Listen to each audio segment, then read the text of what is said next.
briefly, Heidi Harris has been a radio talk show host in this city for 20 years. She was born here in Las Vegas and raised mainly here in Las Vegas. She's been a champion for conservative causes and for many, many years. She's on from 8 to 10 every single morning on 670 AM KMZQ. She's always informative. She's always entertaining. She's got her finger on the pulse of this culture. She's 5'10" of solid Christian woman. She's married to handsome Brian beside her. She loves long walks with her dogs and her husband. Say hello to Heidi Harris.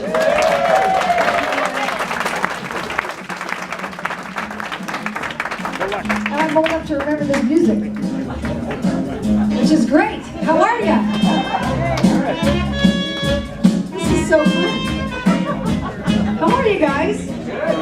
Danny was great, wasn't he? I've known Danny a long time, Amy a long time. Let me just say a couple of things to Annie. Annie, thanks for being here tonight. I know you're going through. I'm following you. I'm trying not to bug you, but I'm following you on Facebook, and we're all praying for you. And it's tough. I know it's been like 9 months of this, and our hearts are all with you. And thank you for coming tonight. You sounded fantastic, and you sing in my key, which I think is fantastic. I could sing right along with you. You have the courtesy to sing in my key, which Bill does not. I try to sing along when I come to this church, and I'm like, what key is that? It's like an Elton John key or something. I cannot. I don't know what it is. Anyway, it's great to be here with all of you again and see new faces.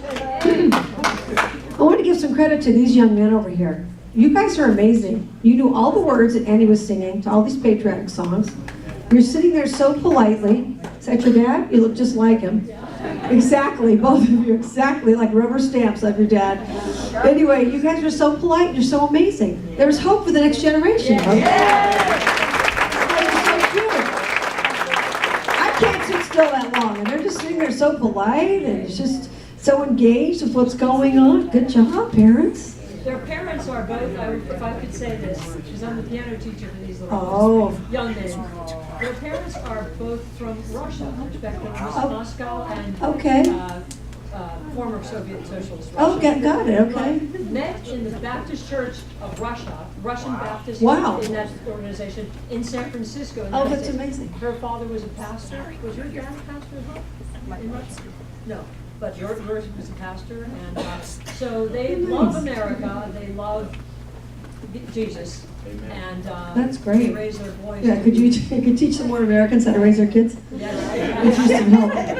Oh my gosh. Anyway, they're wonderful. They're just darling. So that's so nice to see everyone. Thank you for being here. No, you're not here for me, I know, but I'm glad you're here for this event, which is really important because we all do need to stand up for what we believe. I do want to make the mention of Amy Tarkanian, and Amy's doing cable TV now. I did it for about 15 years, about once a week, mostly on MSNBC, believe it or not. Some Fox, mostly MSNBC, which was actually a lot of fun. The only person who was nasty on MSNBC was Joy Reid. She's always mean. And after about the third or fourth time, I'm like, no, I'm sorry. I'm not here for you to punch me around because Donald Trump can't be here. She's just nasty. And so Amy tweeted out one morning, I'm going on a Joy Reid show for the first time today. I called her. I said, darling, she's on her way over to get her makeup done. I go, let me tell you what's going to happen. Oh, no. She's like, what? Because she wasn't used to people being mean to her on the set. They're always nice. But literally, Danny's right. You walk out of the cable studio, you walk into your car 10 feet away, and the tweets start. You're ugly, you're stupid, you're this, you're that, and those are the clean ones. And so if you can't handle it, it's tough. It's tough doing cable TV. It's not a hard thing, but the hatred that people have, you talked for 2 minutes, and they make an assessment about who you are. It's pretty hilarious. One time when I was doing radio at KDON, years ago, I got this big, long email from a guy who was mad at me about Afghanistan, as if I ever sent any troops over there. Like 800 words about Afghanistan. And then he put his name and his number at the bottom of it. So I told my producer, I said, why don't you call him up so we can get him on the air? I don't ambush people. We never do that to somebody. So we called him up and said, hey, you wrote this email. Would you like to come on the air? And he said, well, okay. So he came on the air, and the first thing I said to him was, you wrote me this email because you don't have Dick Cheney's email, right? And he goes, right. I go, why are you so mean to me? You don't even know me. I didn't send anybody to war. He's like, no. I'm a real person too. I actually had a really good conversation. And it's funny because, like Danny was saying about people being nasty on Twitter, they're hiding behind the anonymity. It's like people in their cars. Okay, I'm not gonna lie, I'll yell behind the tinted glass. Hey, you idiot! I'll do it. Okay, I'm sorry, I will. But if you had to get out of your car and say that, would you do it? No. I saw a funny video online the other day. There were two dogs barking at each other viciously, and there was a glass door between them. And then somebody opened the door and they all were wagging. And I thought, that's us, behind the glass of the car, or behind Twitter, or behind when you can hide behind your, and I put a thing on Facebook the other day, or Twitter, somebody was going after me about some stupid thing. And I said, really, you guys ought to call upstairs and see if your mom will bring you down a sandwich. You know you're living in the basement somewhere. Yeah, taking shots at people from your basement. It's real easy to do when you're not in the arena, right? So anyway, many of you may know I'm back on the air at 6:70 a.m. KMZQ. Which is a lot of fun, and that was kind of a funny thing. I got fired last year, as Danny mentioned and as Pastor Bill mentioned. I got fired last year for saying that kids need a mom and a dad, which is controversial. I know. That's okay. God's always got it. Remember the movie Carrie, when the arm comes out of the ground? At the very end.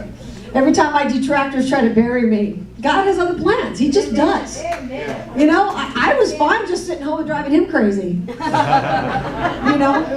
God has plans for me, and God continues to want me to try to be the rock in some politicians' shoes. Like today I was talking about the Raiders parking. It's hilarious that the Raiders said, well, it's no big deal if people park in the MGM Grand Properties parking lot. That's part of our plan. Maybe my driveway could be part of their plan too. They're not building enough parking spaces, they're getting away with it. They have no problem taking over the MGM's property.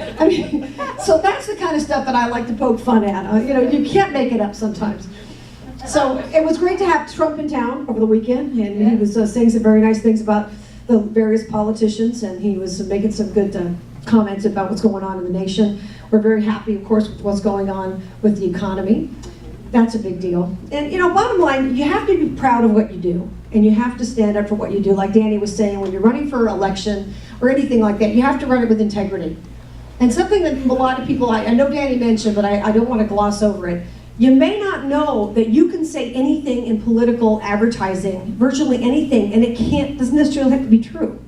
If I've never been sued, I've been on the air 20 years this week, as a matter of fact. 20 years ago this week, I started my very first gig in the middle of the night for free, and I want you to know I was worth every dime. 1998, never knowing that it was going to lead to a career. But I've never been sued in all the years. I tick people off and I lose my job over it, but I've never been sued for slandering anybody because I'm responsible. But there are a lot of things I know about politicians, believe me, in this town, and I don't go on the air and talk about it because it would just be gossipy. I've never been sued. But people will put things in literature, in campaign literature, there'll be one grain of truth to it, or they twist it, and people will say, well, they couldn't possibly send it out if it wasn't true. And that doesn't mean anybody's not smart for knowing that. You would assume that common decency wouldn't allow you to print something patently false about somebody, but they do it all the time. Yep. They do it all the time. I saw a thing on Wikipedia, I had to fix this. Somebody put on Wikipedia that I got fired for saying that gay people shouldn't raise kids. I never said that. I never said that gay people can't raise kids. Most kids in foster care are there because of straight people. Think of it, right? So nobody said they can't. I just said the ideals, and don't need to defend myself with you guys, you get it. I know what I said. The bottom line is kids do best with a mom and a dad, and that's what I said. I never said kids should be yanked out of gay homes. I never said that. But people will put that in there. And there's no truth to that, but that's what they do. But you know what? God's got me, so I don't worry about that. You guys probably want to know what I think about Kavanaugh, right? Yeah. It's kind of a big deal.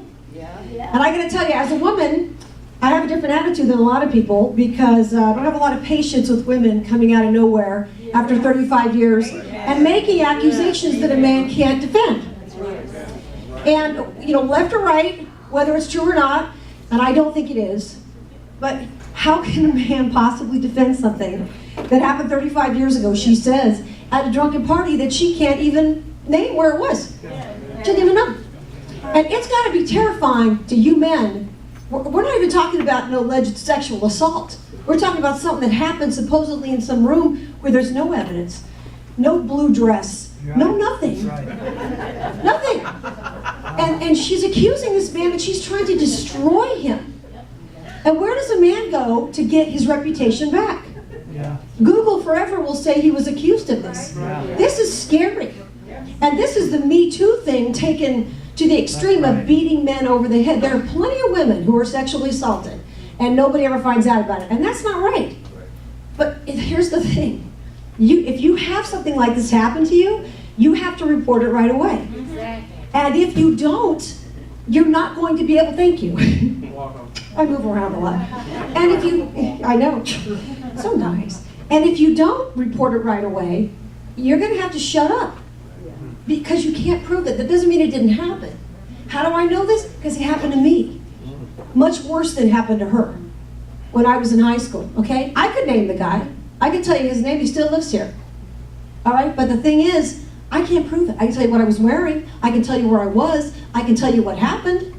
Couldn't tell you what night. Maybe it's in an old diary. I don't know. But the fact of the matter is, been there, done that. You don't hear me talking about it. Even if the guy ran for president, how could I possibly prove it? But here's the difference.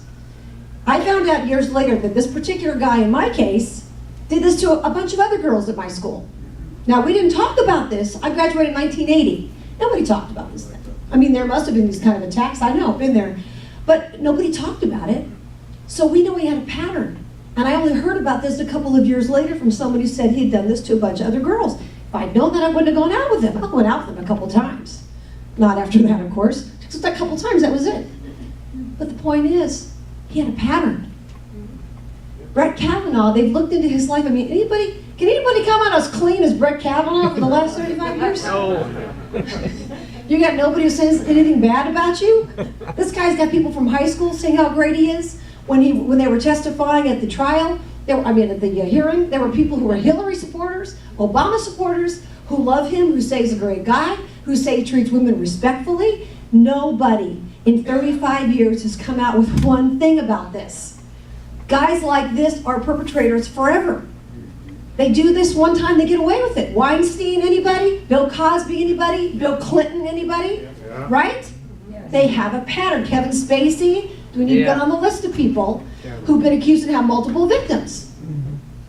And so it's a pattern with these guys. They get away with it, and this is what they continue to do, because a lot of times these guys feel entitled. They feel like women aren't going to say anything. Maybe they're popular. In my case, it was a popular rich guy who's going to question him, right? So this is an issue. But I said nothing. I wasn't traumatized. My life wasn't over. None of that. I was just more aggravated than anything else. But the point is, you can't say anything now. Who could? If I had said something that night, how could I have proven it? How could I have proven it? Well, she wanted it. Really? How can you possibly prove that? You can't. It's very tough. And so when you can't prove it that day, that week, whatever, how can you prove it long term? You can't. So for this woman to come out 35 years later and try to destroy this man is outrageous, and I have no patience for it at all. And I'm hoping, at this point, it looks like the Republicans have some spines suddenly, right? They're not going to tolerate this. And the last I heard was she has trouble getting on planes, being in confined spaces. So she doesn't want to fly to DC, even though the Republicans have offered to come out to California and talk to her. So when that kind of thing happens, she's had 35 years to get her story together. All right, does she need more time to gather the facts? She does not. She's simply trying to destroy him. We all know this. And once again, even if it was true, and in my case it is, what can you do? A man can't defend himself against it. It scares the heck out of me for men. It's terrifying. Because even if it's a relationship, how can you possibly? And then Google and a lot of times the women aren't identified, and then forever Google's going to say so-and-so did such and such. And there are also a lot of cases in colleges, athletes, people like that, who are falsely accused in many cases.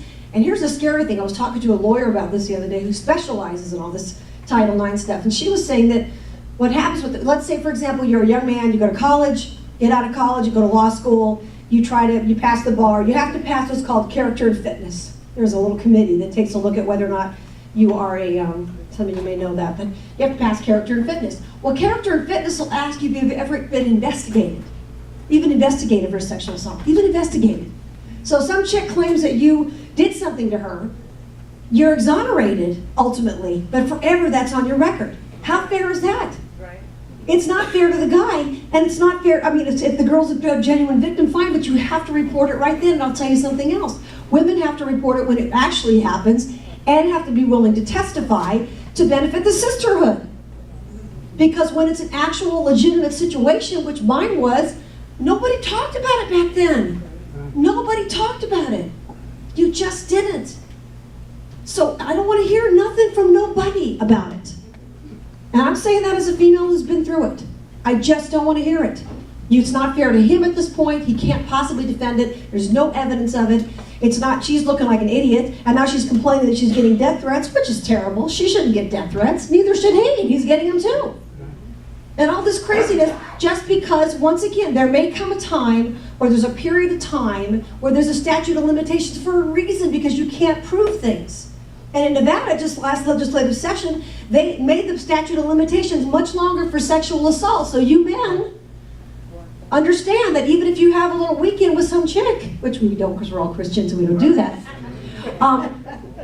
10 years later, 15, 20 years later, she comes back. And how can you possibly defend yourself? So now all of a sudden, I believe her. Why do you believe her? Just because she's a, can you imagine if the Democrats were in charge of this process, do you think they'd want to hear from the victim? Ha! They would just vote him in to be over with. So it's a terrible thing. I can't imagine what he's going through. But ultimately, even if she was genuinely victimized, which I do not believe, even if, she's got no business saying anything now. She can't prove it. And she just looks like an idiot. So it's kind of disgusting.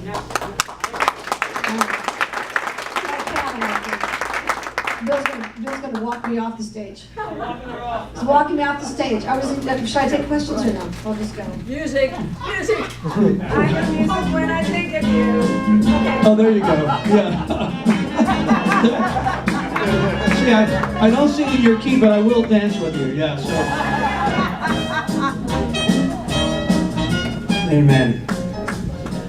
Well, brace yourselves. We have one more great speaker. Mike Hatch and I go back a few years here in this city, and